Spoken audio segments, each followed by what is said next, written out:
Hey, what's up guys? I'm Steve Wells, and today we are going to be talking about kind of an interesting shoe that I had a chance to try out.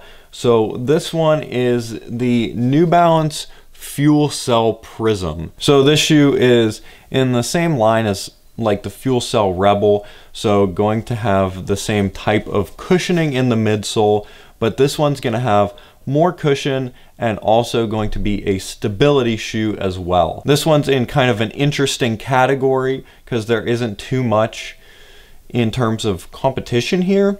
So a little bit lighter weight, I would say, lower drop stability shoe that has a really fast feel to it. And that is what I like about this shoe. So I will have all the specs down in the description below, so if you care about that, go check that out there so we don't have to be reading all of them off. But let's talk about the weight of this shoe. So I'm kind of back and forth. This one is a 12. I could probably get away with an 11.5 in this shoe. True to size is probably fine. I just felt like I wanted to go a little bit bigger in this one. Got 9.2 ounces.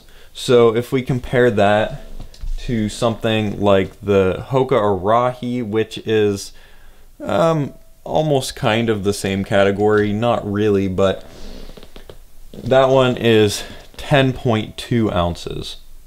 So I feel like this is actually a fairly good comparison here.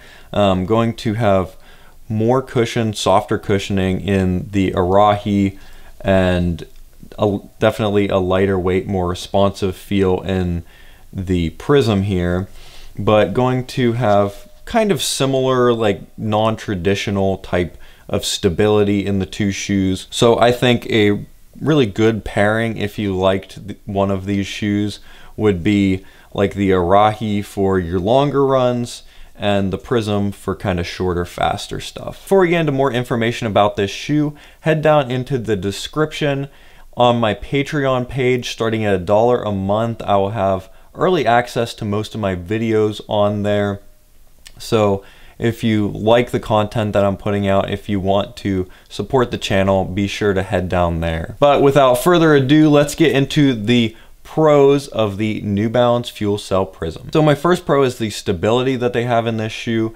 It still technically kind of has posting, but it's not going to be like the super hard posting that used to be in a lot of stability shoes. If you were just running in this shoe, you might not even notice that it's a stability shoe. But after I read that it was and did a few more runs in it, I can definitely see that it is more stable than some other shoes in this category. Like if you were looking at something like the Kinvara or especially the FuelCell Rebel, it is going to be much more stable than some of those other shoes. So like I mentioned, this shoe does feel very light. So the weight itself is not necessarily lighter than a ton of other shoes out there. Actually, let's compare it to the Kinvara right now. The Kinvara is 8.5 ounces, so it is going to be significantly heavier than some other shoes like that, but as a stability shoe, it's pretty lightweight. And it also feels much lighter than it actually is, I think because of the midsole material that they're using. So this is part of the FuelCell line, and this FuelCell foam that they've been using in those shoes, I really like. I like it probably better than the fresh foam. It's just different, obviously, but I like that kind of lighter weight, springier feel that you get from the FuelCell versus the kind of softer, more cushiony fresh foam. So my next pro is the price. So at $120, it's not the cheapest shoe out there, but I think the value that you get for that amount of money is pretty high. And if you compare it to some other shoes that you might cross shop with it, it's probably one of the cheaper ones. My next pro is going to be the drop. So the difference in the elevation of your heel versus the ball of your foot. At 6 millimeters, it's not going to be the highest, it's not going to be the lowest, kind of right in the middle, but it is in that range that if you are in a higher drop shoe, you'll probably be okay. If you like lower drop shoes, you'll probably like it as well. So if you're coming out of like a Saucony or a Hoka or an On, pretty much any of them, this will not be a noticeable change for you in terms of the drop. And my last pro is just going to be the category that the shoe falls into.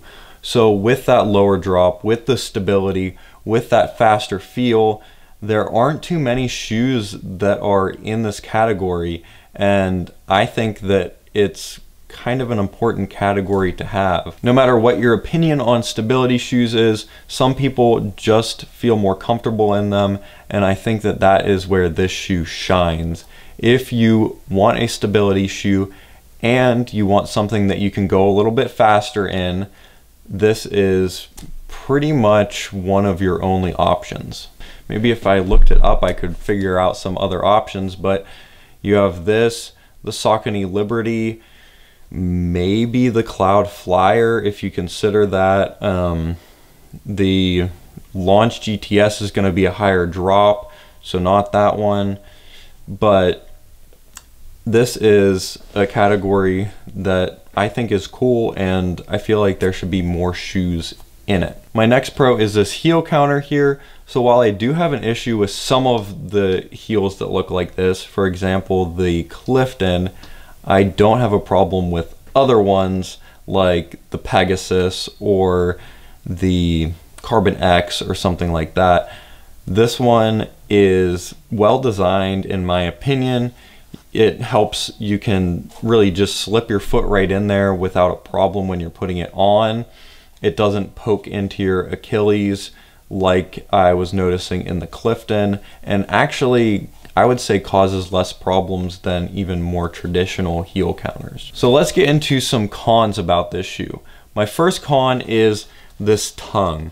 It's really not connected other than the bottom, and there's one piece that goes through the laces here, but that's not enough to keep it from sliding all over the place on top of your foot. So whenever I'm running in this shoe, wearing it whenever, I do have to a lot of times fix that tongue, and it even will slide off enough that you can actually start to feel the seam pressing kind of on the side of your foot, and then you really have to stop and readjust it. My next con is the weight, I would say, of the upper. So I think that having the rubber on the outsole is important in this type of shoe. In terms of the midsole, probably couldn't lose much weight there, but with all of these overlays and that kind of thing, it probably does kind of help with the structure of the upper a little bit. But I think that if you went with maybe a kind of lighter material, like something we see in the Rincon or something like that, got rid of some of these overlays, you might be able to cut a little bit more weight and make it a little bit more of a race ready shoe. While I was talking about the drop being a little lower, I do think it could be a little lower. So 6mm versus 4mm doesn't seem like a huge difference, but I would like to see it in that 4mm category versus 6. Now with the posting and that kind of thing, I don't know if that's possible or not, but I would like to see it a little bit lower. And my last con might just be a me problem because I have a lower volume foot, a little bit on the narrower side. I was getting a lot of bunching up on above the ball of my foot here with this overlay. So I think that they could probably maybe reduce the volume a little bit, maybe, or kind of get rid of this overlay, make this seam a little bit more flexible so that the bunching isn't as much of a problem in the next version. So that is about it for all of my pros and cons for the New Balance FuelCell Prism. So will I continue wearing this shoe? I think I probably will. This shoe was really good for kind of shorter runs that I wanted to be a little bit quicker, but not necessarily all out.